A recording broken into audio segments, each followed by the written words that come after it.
and welcome to a special edition of Love Island About Last Night, where I sit down with one of our all-time favourite Love Islanders. It's Amy Hart! Thank you for having me. Are you excited for the final? I'm so excited. I cannot wait to see who wins and see what the percentages are. I'm a logistical person. I like to see, I like to take it all in and work it out. A bit Carol Vorderman countdown. Literally. Right, so this time of year, as it's all wrapping up, must have you thinking about your time on the island. How do you sort of look back on it? Fondly. Obviously, it was a bit of a roller coaster. It's a bit like reality TV show bingo. You've got like Journey, like, you know, every day is like a week, you know, roller coaster. But it was. But I do look back fondly, and I'm so glad I did it. Made amazing friends, had an amazing time. And yeah, it was weird watching this series, because obviously the winter series, it wasn't our house. Like it wasn't our home that they were in, whereas this, it's like, that's my bed, that's my wardrobe. So you feel like you partly own it in some way? Yeah. Now, talking of percentages, compared to other series, how entertaining would you say this one has been? I think it's been really entertaining. I've really enjoyed it, actually.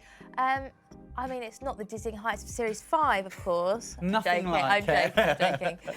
But yeah, I really have enjoyed it. I think it's been very, very entertaining. Well, let's talk specifics, juicy gossip. Who will stay together, do you think, after they leave the show? I think Liam and Millie will do. I do think they've had their test. Something about a test, so many tests. So I think they will definitely stay together. And I hope Chloe and Toby will. I'm not sure about Kaz and Tyler, but I could be wrong. If you think Series 6, Callum and Molly, everyone was like, oh yeah, okay, cool. They're still together, so happy. Fantastic. And what we really want to know is who will definitely cheat? Oh, I don't know. I don't know who will cheat. I think they'll just like go their separate ways. I hope they've all learnt their lesson from Casa Amor that cheats never prosper. We've been talking about love. Did the show teach you anything about love? It taught me that I can fall in love with someone, which was very helpful, because I always was a bit like, oh, like, I'm never going to meet anyone that's amazing enough for me. So that was, I was quite excited to get out and get back on the dating scene. I mean, it wasn't as exciting once I got out. I think I was sort of a bit rose-tinted glasses while I was in there. Once I got out, I was like, oh, no, it's still awful. It doesn't happen in a sunny villa in normal life, does it? Like, when you can't have people in the same house as you the whole day, you can't, like, grab onto them. But yeah, and it taught me like that love comes in many forms, like my friendships, and also like self-love as well. So yeah. And what about Curtis? Have you seen from him, heard of him of late? We've worked together a couple of times. We always have a nice chat. I always wind him up all day, which I'm sure he enjoys.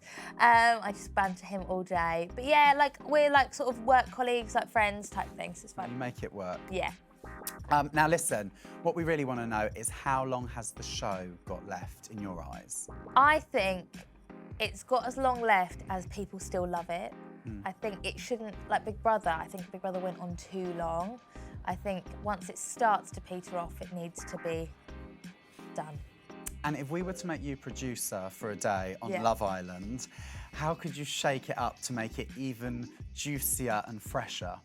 Okay, so I would put an app on the phones that was like a dating app with like a holding villa full of people. I like this. And I they like can the sound all of like this. be on their phones, because modern day people don't think that like texting other people is cheating.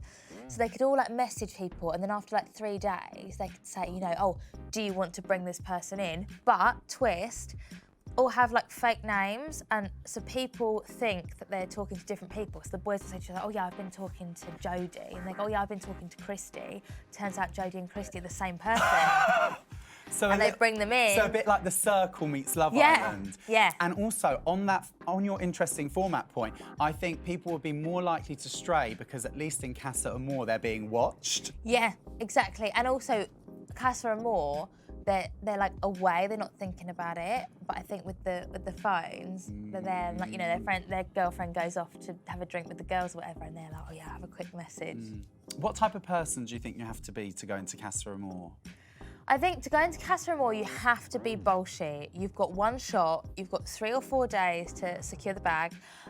Still don't know what that means. To secure the bag, and you've got to go in there with a plan. And, you know, people say, my bugbear about Love Island now it's not about the show. It's about people watching it and they say like, who's playing a game? Who's a game player? They're a massive game player. It's a game show.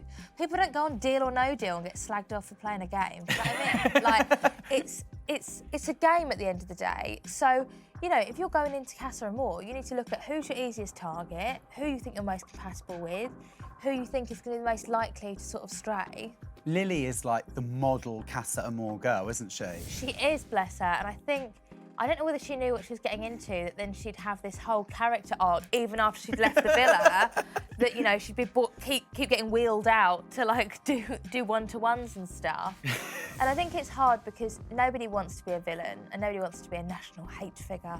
And sometimes you get caught up in things. Not, to be fair, I don't think Lily was a national hate figure because it was mainly Liam. Let's talk about... Reciprocated. Reciprocated. You could do quite a good accent, can't you? Only that one word. Now listen, let's talk about the bodies we see on Love Island. Do you think they need to be more diverse? What do you kind of make of that? You see, I don't know. This is a really hard question to answer, and it's a really hard question to word your answer without offending anyone. But from my own experience, I was a size 8 when I went into Love Island, and I ate cheesecake for lunch every day. And when I came out, there was hundreds and hundreds of tweets about how fat I am, how I need to lose weight, how I'd let myself go. And I think body diversity would be amazing in Love Island, but you need to have really strong people and also have really strong people on the outside for you, because I just feel like the audience wouldn't be receptive to it because they trolled us for being fat when we were size 8s. Did you have strong people on the outside? Yes. I had for the first 4 weeks, so my agent was my friend before, and for the first 4 weeks I had my mum, my best friend or my agent with me at all times. Like, just sort of doing shifts. And would that be your advice to someone that comes out of the villa, the finalists, when they leave, just to be surrounded most of the time? Yeah, like, and don't be afraid to, if you get invited to things, don't be afraid. I know with COVID now it's different, but don't be afraid to ask for a +1. Don't be afraid to say, like, oh, I bring my mum with me. Like, having people there that have known you your whole life is the best. Let's talk about dating. Anyone on the scene? I can see you squirming in your seat. We're getting there. I've met someone very nice. Whether he'll be my boyfriend or not, I don't know, but, you know. Is he in the public eye? No. And would you swear off celebrities for the rest of your life? I don't know. Like, they're a nice person. I just want a nice person.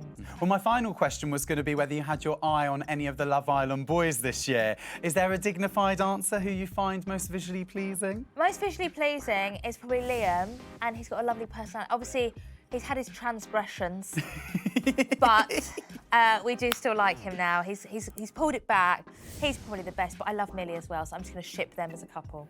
OK, so do you think they'll win the show? Are you putting your money on them? Who would you put your money on? I've actually put I'd put money on Liberty and Jake on day 1, and I got really good odds, so thanks for that. I put a tenner at 5 to 1 on day 1. Yeah. And then, so I put that on them, and then a couple of weeks ago, I got in there a bit late, so my odds aren't great, but I put money on Chloe and Toby. I think it will be Chloe and Toby. I think it'll be like Series 6, I think it'll be like a % in it, but I think Chloe and Toby will just nab it. There you have it, the Sun's Love Island exclusive. Chloe and Toby will win the show. We'll see if you're right, Amy Hart. Well, thank you for enlightening us with some Love Island inside knowledge, Amy. That's all for now, so check out The Sun for more Love Island gossip.